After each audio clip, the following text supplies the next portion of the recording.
Hey guys, today I'm going to be teaching you how to lucid dream with one of the most effective and the most popular lucid dreaming techniques, and that is wild or the wake-induced lucid dream. Before we begin, if you're new here and you want to learn more about lucid dreaming, then be sure to subscribe because I've got over 500 videos on lucid dreaming on this channel. So with that out of the way, what exactly is wild? Well, I've already explained the name to you. Wild is the wake-induced lucid dream. Now, wild is both a method of getting lucid and a technique. So essentially lucid dreaming is divided up into a couple of methods of getting lucid. The wake-induced lucid dream, which is where you actually enter a dream from the waking state, or the dream-induced lucid dream, where you actually become lucid inside an existing dream. I also personally add a third category here, the sleep-induced lucid dream, which is basically just where you enter a lucid dream from the sleep state. In other words, you become aware while you're asleep but not inside a dream, and then you enter a dream lucid. These methods can then be divided up into lots of different techniques that use these basic methods. Now, wild is actually also one of these techniques. The simplest way that you can perform the wild method is actually the wild technique, and that's what we're going to be talking about today. So, first of all, let's talk about setup. Setting up for wild is going to mean that you want to be in REM. So you want to sleep until you enter an REM period during your sleep, and then you actually want to wake yourself up with an alarm. So the easiest way to do this is to set an alarm to wake you up after around 6 hours of sleep. And I want to clarify that I mean 6 hours of sleep here, not 6 hours in bed. So if you're like me and it takes you like half an hour to fall asleep, then maybe set an alarm for say 6 hours and 35 minutes after you actually get in bed. That way you'll have slept for a little over 6 hours and you should be in the REM stage of sleep when you wake up. So what about the process itself? Well, the process for performing wild is really simple at its core. The process just involves you paying attention and remaining aware during the process of falling asleep. That's really all there is to it. However, this is a little bit easier said than done, and so we're going to talk about the different approaches you should take and different ways that you can actually go about doing this. So, first of all, how do you choose the right approach? Well, the best approach for you is going to depend on which of these two things is more difficult: falling asleep or maintaining awareness. Some people are going to find it really easy to keep focused and aware, but they're just not going to fall back asleep during the process. Other people are going to find that it's very easy to fall back asleep, too easy in fact, because you don't actually remain aware, you just fall asleep normally and then you wake up a few hours later thinking, well, that didn't work, did it? So with that in mind, I'm going to suggest two overall approaches here. Approach number one is the approach that you should take if you find falling asleep harder. So start off by simply setting the intention to notice as your body falls asleep. Just decide that as you fall asleep, you're actually going to notice it and remain aware. Don't overthink it too much, just set this intention. Then all you want to do is pay attention to the space behind your closed eyes. Just close your eyes and just pay attention to that dark space. Maybe you see some colours floating around, or maybe it's just completely dark. Doesn't really matter. Just try and pay attention to it and try and go to sleep normally. Now, if as you're doing this, you start to notice that some scenes start to form, whether it's just in your mind's eye or whether you actually see something in front of you in your closed eyes, then you should try to examine these scenes. Try to look for more detail in them, and then try to actually engage with them until they begin to form a dream. And we'll talk more about that in a sec when we talk about actually entering the dream. Now, if you keep trying this approach over and over again, and you find that all of the time, whenever you do this, you're actually falling asleep without staying aware, then you're one of these people who finds maintaining awareness a bit harder.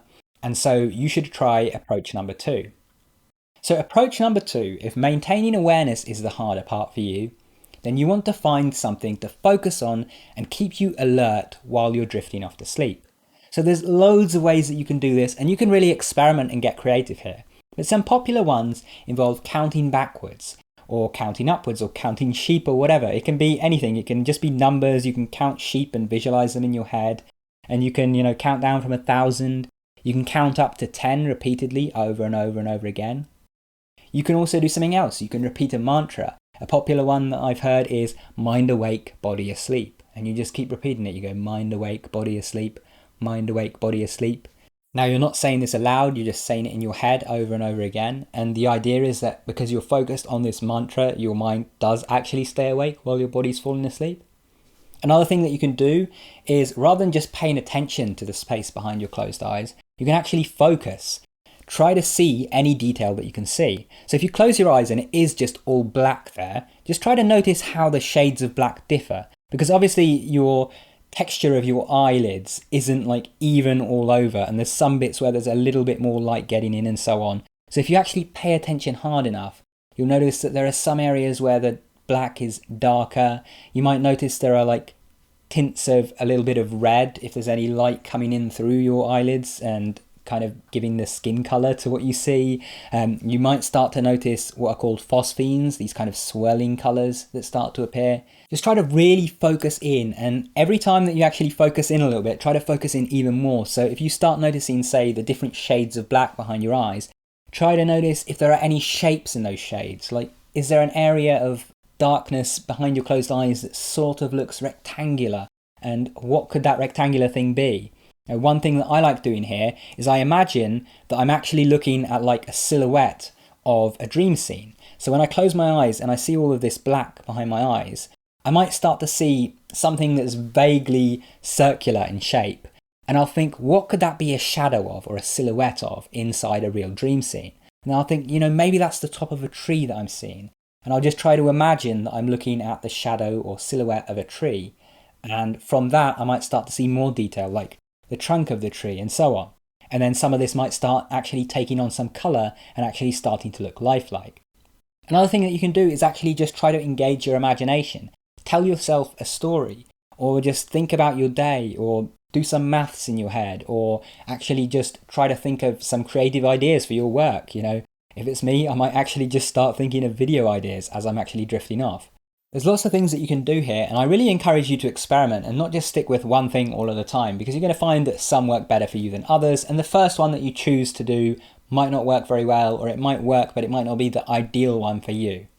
As with before, if you start to notice some actual imagined scenes, if you start to see something, whether it's actually, I'm seeing it in front of me behind my closed eyes, or it's sort of just a mind's eye impression, like when you're imagining something, if you actually start to get anything like that, try to examine it. Say that you start just imagining a bakery for some reason. Your mind just kind of drifts off and you start imagining a bakery. Try to imagine what the layout of the bakery is like. Do you see some shelves and like with bread on them or something? And then try to actually engage your senses. Can you smell the actual bread? Can you hear anything inside this bakery? Once you've reached this stage, it's time to move on to the final step. And this goes for whether you've done approach number 1 or approach number 2. It doesn't matter, you always do this final step. The final step is, of course, entering the actual dream. So you'll know that you're ready once you start to notice these imagined dream scenes forming behind your closed eyes. And again, don't worry if it feels like these are just in your mind's eye at first. You might not actually see something. It might just be the same as you get when you're imagining something in your day. But what you should notice is that as you pay more and more attention to these scenes and you give them life in your imagination, then they actually start to take on some qualities of reality. What was just a mind's eye image starts to actually peek through the blackness in front of your closed eyes, and you start to see faint colours and faint shapes from what you were actually imagining. Now what was just an imagined scene starts to become something that you can visually see.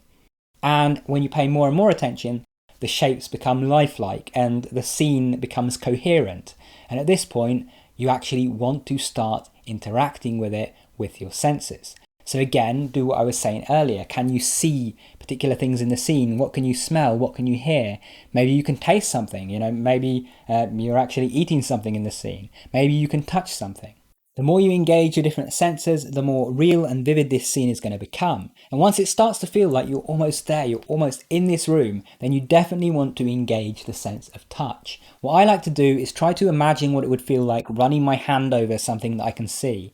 So let's say that you find yourself in your living room and your couch is there. Just recall that sensation of the last time that you touched your couch, and imagine that you're doing that in the scene then. Just keep recalling that sensation vividly until you can start to feel it for real. And then you might find that your hand is there on the couch in the scene. Next, you want to engage your legs because you want to actually be in the scene, so you want to be able to walk around. So try and imagine the sensation of walking inside this scene. Now this is a part where it's easy to mess up, because if you try to actually move your physical legs too quickly and you're not fully in the scene, then you'll just wake up. So I personally really like to just keep imagining this sensation of walking, of my feet on the floor, moving through this scene, until it starts to feel so real that I can't tell the difference between the sensation and actually stepping in the scene for real. At which point I do just start walking around and hey, you're in the dream. So now that we've covered the technique, let's talk about some common misconceptions. The first is that you don't need to lay on your back to perform wild. You'll notice that in this entire guide I've said nothing at all about the position that you need to be laying in or whatever, and that's because it does not matter. All you're doing is remaining aware while falling asleep. So if you fall asleep on your side, guess what? You can do this technique on your side, and in fact it might even be better to do so. The one time that you might want to vary your sleeping position is if you are one of these people who just finds yourself falling asleep way too easily and you can't maintain awareness. Then you might want to sleep in a position that you don't normally find it easy to sleep in, because it might delay how long it takes to fall asleep and make it easier to remain aware. The next thing I want to say is that wild does not require you to enter sleep paralysis. It may happen during the process. If your mind is remaining awake and aware, then you may find in many cases that when you're performing wild, you actually enter sleep paralysis before you enter the dream. Now, this doesn't always happen, and this is going to be an individual thing. Some people enter sleep paralysis very easily, and so will notice this a lot when doing wild. Other people, like myself, actually find it hard to relax the body enough to enter sleep paralysis. So we will actually be in a dream, and that will be the point where sleep paralysis actually takes hold, once we're already fully inside the dream.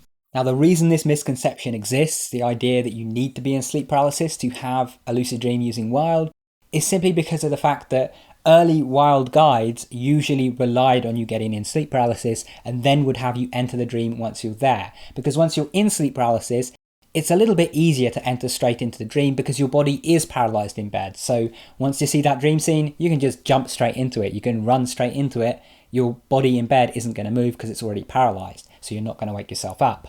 But unless you naturally find it very easy to enter sleep paralysis, I wouldn't even bother about or think about the idea of entering it while you're performing these techniques, because you'll probably find that you get into the dream quicker than you enter sleep paralysis. Last but not least, the final misconception is the idea that you need to remain perfectly still. You do not need to remain perfectly still. As long as you're not moving so much that you just can't fall asleep, then you're perfectly fine. Remember, the goal here is just to remain aware while falling asleep. Now, I don't know about you, but when I'm falling asleep, I don't lay perfectly still like a log. I'll roll over onto my side, I'll change positions. If I have an itch, I'll scratch it, I'll shift about a bit, and I have a little bit of restless legs, so my legs will move about a bit as well, and I will still manage to fall asleep. It might not be as quick as if I could easily stay still, but forcing myself to stay still and rigid isn't actually going to make it easier to fall asleep, it's going to make it harder. So don't do that. You don't have to try and be super still, just do what you normally do when you're falling asleep. The final thing that I want to talk about is what to do if you're still having issues. So the first thing I want you to ask yourself is, are you actually getting in REM? Make sure that you didn't skip the step that I said about actually setting an alarm and getting in REM. But if you've done that step and you're not having any luck with either of these approaches, then you should experiment with different alarm times, because it's possible that for you, the REM stage isn't at the exact same point as for me, and so when you set that 6-hour alarm, maybe you're just waking up just before REM or just after, and so it's not working. My next piece of advice is to experiment with different things to focus on. I said this earlier, but different things are going to work better for different people. So if you tried counting, maybe try a mantra. And if you tried a mantra, maybe try imagining stories. Experiment and don't be afraid to switch things up, even if you do find something that works for you. Also, if you've been trying for longer than 20 to 25 minutes, it's probably time to give up and try again another day. Wild should not take that long. Even actually, if you are trying to enter sleep paralysis, it should not take you 20 to 25 minutes to do so. And if you're still laying there, there's a good chance that you didn't wake up in REM, or that you're just not physically relaxed enough to go back to sleep. So it's better to just give up for now and try again another day than to get so frustrated laying there for over an hour and not want to do it again next time. If you're still having issues or you want to learn more about lucid dreaming and experiment with other techniques and so on, then I definitely recommend checking out my book, The Lucid Dream Book, where I go into detail on wild, on other techniques, and I also go into a lot of detail on troubleshooting and how to deal with not getting lucid and how to get past that stage. There should be a link to the book up in the top right hand corner of the video, but if you can't find one there, then there should also be one down in the description below. If you made it this far, make sure to like the video and leave a comment, as it helps YouTube know that this was a useful video that you should recommend to other people. If you want more videos like this, then obviously make sure to subscribe and enable all notifications so you can stay up to date when the videos come out. And if you want to keep watching right now, then check out one of those videos on screen, go watch that, and I'll see you there soon. Take care.